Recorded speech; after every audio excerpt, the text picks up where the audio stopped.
Cryptanalysis. Cryptanalysis, from the Greek kryptós, hidden, and analýein, to analyze, is the study of analyzing information systems in order to study the hidden aspects of the systems. Cryptanalysis is used to breach cryptographic security systems and gain access to the contents of encrypted messages, even if the cryptographic key is unknown.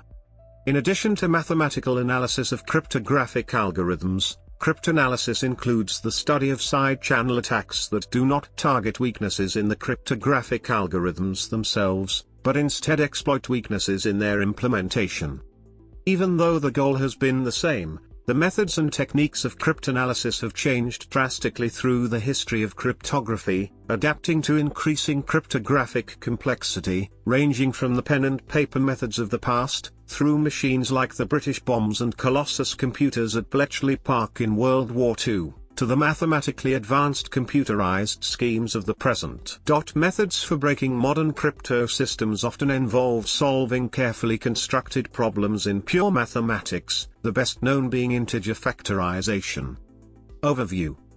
Given some encrypted data, ciphertext, the goal of the cryptanalyst is to gain as much information as possible about the original, unencrypted data, plaintext. Amount of information available to the attacker. Attacks can be classified based on what type of information the attacker has available. As a basic starting point, it is normally assumed that, for the purposes of analysis, the general algorithm is known. This is Shannon's maxim: the enemy knows the system, in its turn, equivalent to Kirchhoff's principle. This is a reasonable assumption in practice. Throughout history, there are countless examples of secret algorithms falling into wider knowledge, variously through espionage, betrayal and reverse engineering. And on occasion, ciphers have been broken through pure deduction, for example, the German Lorentz cipher and the Japanese Purple Code, and a variety of classical schemes. Computational resources required. Attacks can also be characterized by the resources they require. Those resources include. It's sometimes difficult to predict these quantities precisely, especially when the attack isn't practical to actually implement for testing. But academic cryptanalysts tend to provide at least the estimated order of magnitude of their attack's difficulty, saying, for example, SHA-1 collisions now 252. Bruce Schneier notes that even computationally impractical attacks can be considered breaks. Breaking a cipher simply means finding a weakness in the cipher that can be exploited with a complexity less than brute force. Never mind that brute force might require 2,128 encryptions. An attack requiring 2,110 encryptions would be considered a break. Simply put, a break can just be a certificational weakness, evidence that the cipher does not perform as advertised. Partial breaks. The results of cryptanalysis can also vary in usefulness. For example, cryptographer Lars Knudsen, 1998, classified various types of attack on block ciphers according to the amount and quality of secret information that was discovered. Academic attacks are often against weakened versions of a crypto system, such as a block cipher or hash function with some rounds removed. Many, but not all, attacks become exponentially more difficult to execute as rounds are added to a crypto system, so it's possible for the full crypto system to be strong even though reduced round variants are weak. Nonetheless, partial breaks that come close to breaking the original crypto system may mean that a full break will follow. The successful attacks on DAY, MD5, and SHA-1 were all preceded by attacks on weakened versions.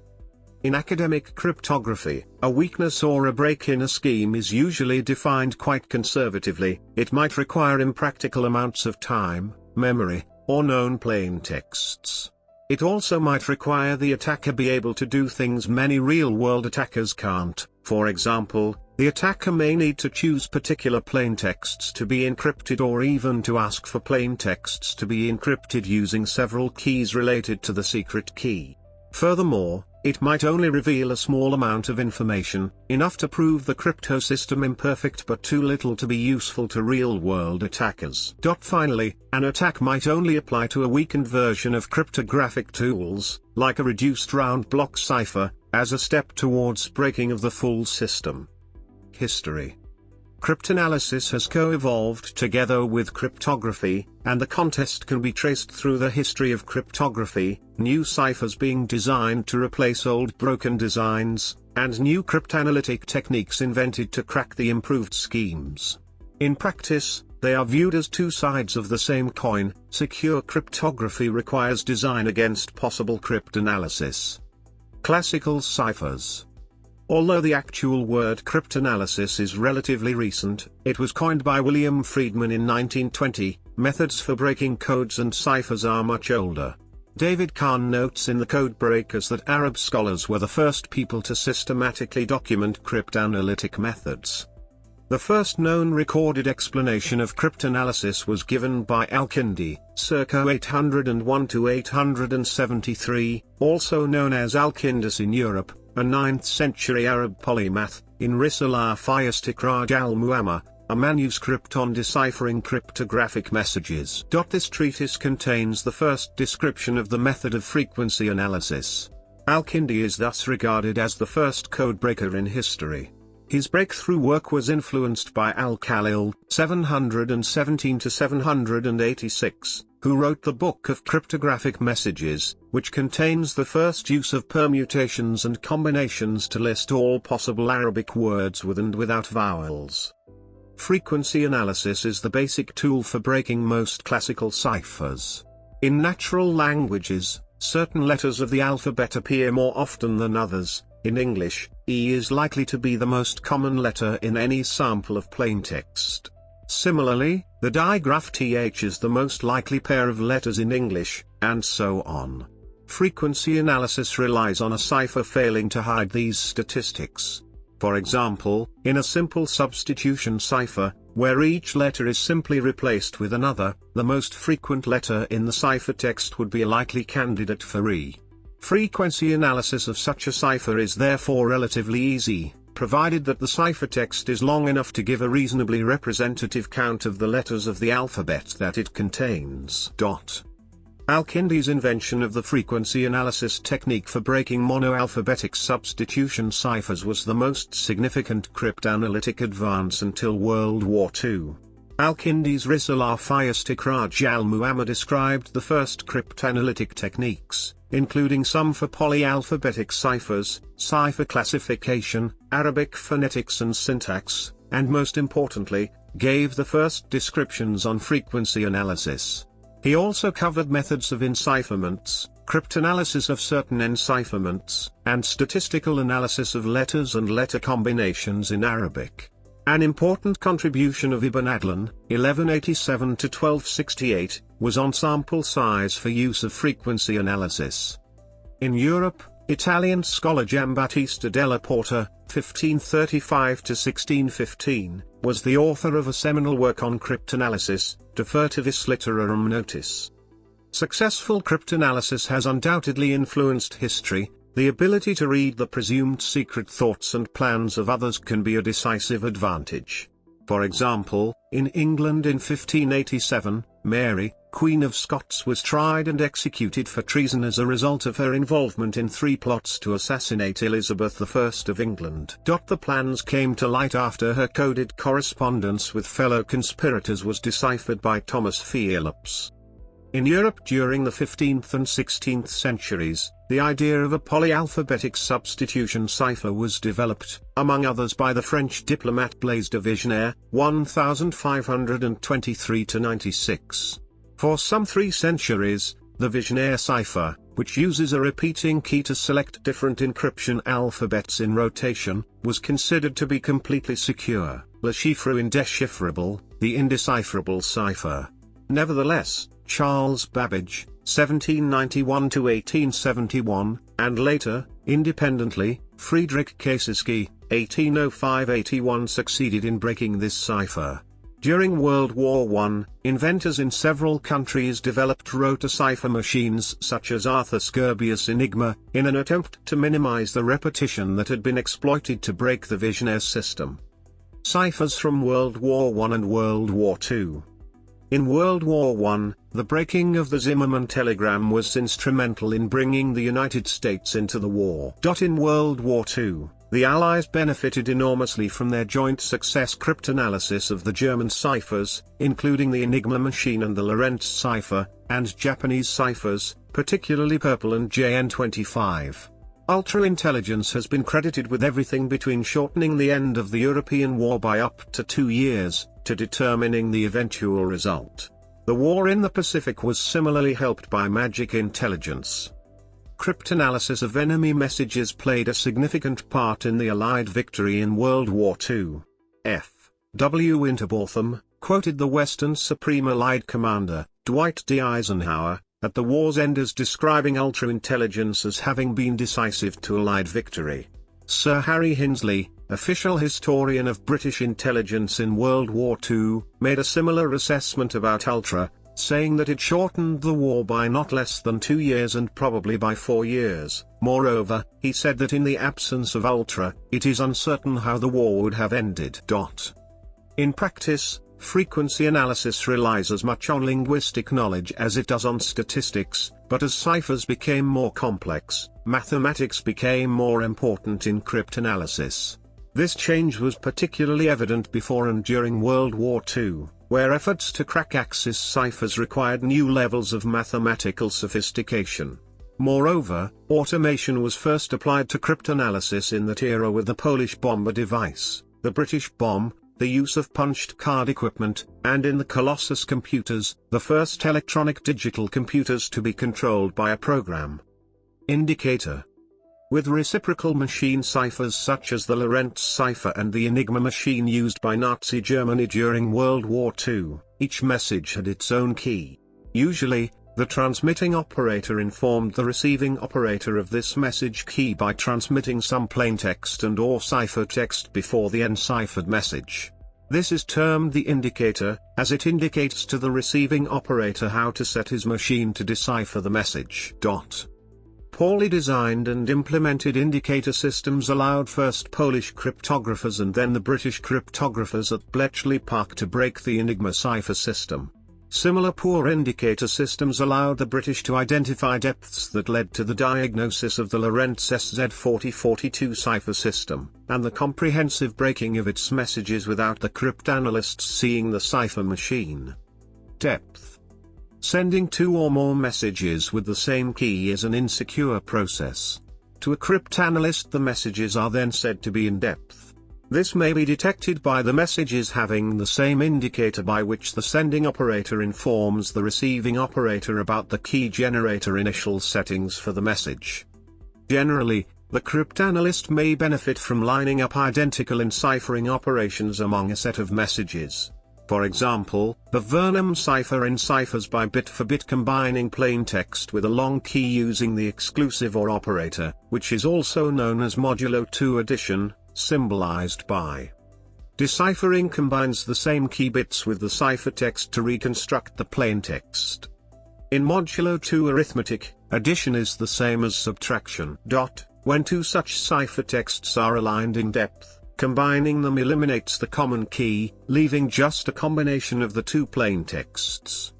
The individual plaintexts can then be worked out linguistically by trying probable words, or phrases, also known as cribs, at various locations. A correct guess, when combined with the merged plaintext stream, produces intelligible text from the other plaintext component.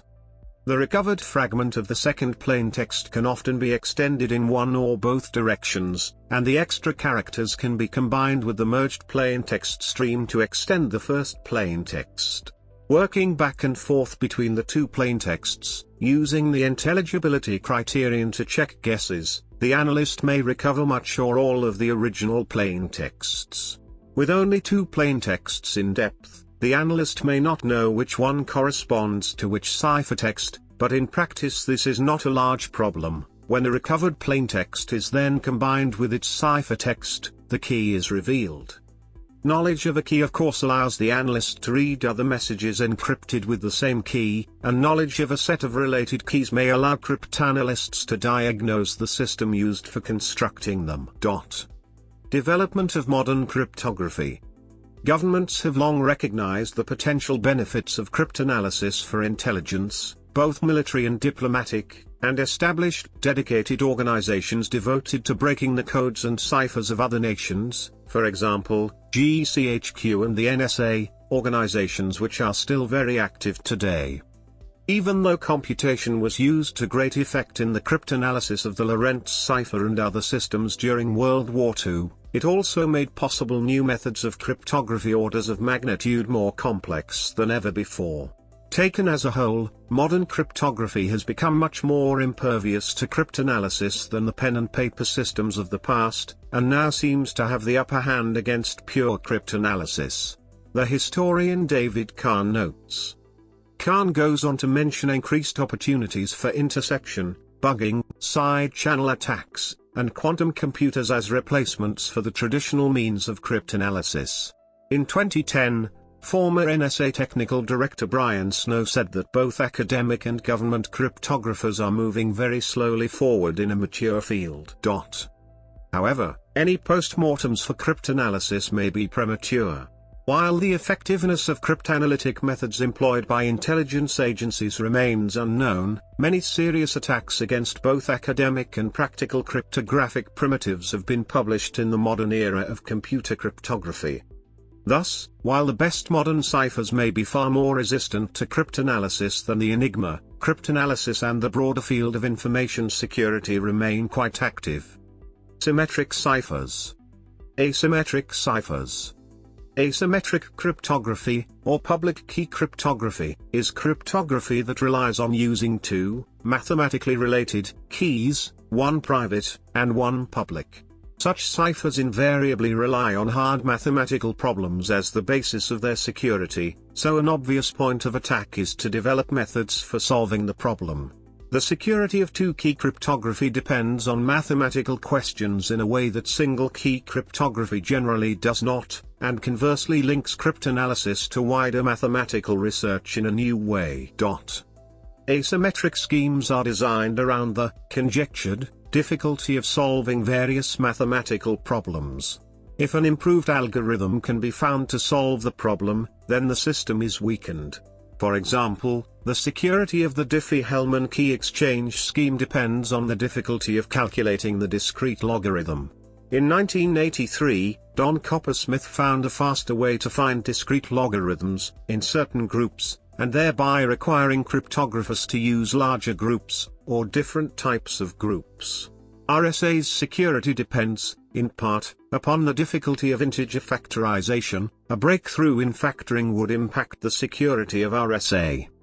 In 1980, one could factor a difficult 50-digit number at an expense of 1,012 elementary computer operations. By 1984, the state-of-the-art in factoring algorithms had advanced to a point where a 75-digit number could be factored in 1012 operations. Advances in computing technology also meant that the operations could be performed much faster, too. Moore's law predicts that computer speeds will continue to increase. Factoring techniques may continue to do so as well, but will most likely depend on mathematical insight and creativity, neither of which has ever been successfully predictable. 150-digit numbers of the kind once used in RSA have been factored. The effort was greater than above, but was not unreasonable on fast modern computers. By the start of the 21st century, 150-digit numbers were no longer considered a large enough key size for RSA. Numbers with several hundred digits were still considered too hard to factor in 2005, though methods will probably continue to improve over time, requiring key size to keep pace or other methods such as elliptic curve cryptography to be used. Another distinguishing feature of asymmetric schemes is that, unlike attacks on symmetric cryptosystems, any cryptanalysis has the opportunity to make use of knowledge gained from the public key. Attacking cryptographic hash systems. Side-channel attacks. Quantum computing applications for cryptanalysis.